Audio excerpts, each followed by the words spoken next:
നമസ്കാരം. 5000 വർഷം പഴക്കമുള്ള ഒരു ക്ഷേത്രരഹസ്യം. ദ്വാപരയുഗത്തിൽ ആയുർവേദത്തിന്റെ ആചാര്യന്മാരും ദേവവൈദ്യന്മാരുമായിരുന്ന അശ്വിനീദേവന്മാരുടെ പുത്രൻ നകുലൻ നേരിട്ട് പ്രതിഷ്ഠ നടത്തിയ ഒരത്ഭുതം. തൊടുപുഴ ഇടവെട്ടി ശ്രീകൃഷ്ണസ്വാമി ക്ഷേത്രത്തിന്റെ അവിശ്വസനീയമായ ചരിത്രമാണിത്. 4 പതിറ്റാണ്ട് മുൻപ് ദേവപ്രശ്നത്തിൽ തെളിഞ്ഞ കാര്യങ്ങൾ പിന്നീട് ഭാരത സർക്കാരിന്റെ ഔദ്യോഗിക രേഖകളും ശരിവെച്ചു. ഇവിടത്തെ ഏറ്റവും വലിയ പ്രത്യേകത തിരുവോണ ഊട്ട് എന്ന വഴിപാടാണ്. എന്തുകൊണ്ടാണെന്നോ, ദ്വാപരയുഗത്തിൽ നകുലൻ ഭഗവാന് ആദ്യമായി നിവേദ്യം നൽകിയത് ഒരു തിരുവോണ നാളിലായിരുന്നു.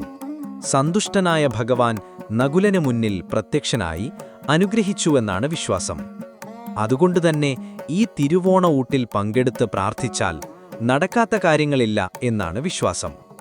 മക്കളുടെ ദുരിതങ്ങൾ മാറാനും കർമ്മരംഗത്ത് വിജയിക്കാനും നിരവധി പേരാണ് ഇവിടെ ഈ വഴിപാട് നടത്തുന്നത്. മിഥുനമാസത്തിലെ തിരുവോണ ഊട്ട് ജൂലൈ 13 ഞായറാഴ്ചയാണ്. കൂടുതൽ വിവരങ്ങൾക്ക് ക്ഷേത്രവുമായി ബന്ധപ്പെടാവുന്നതാണ്.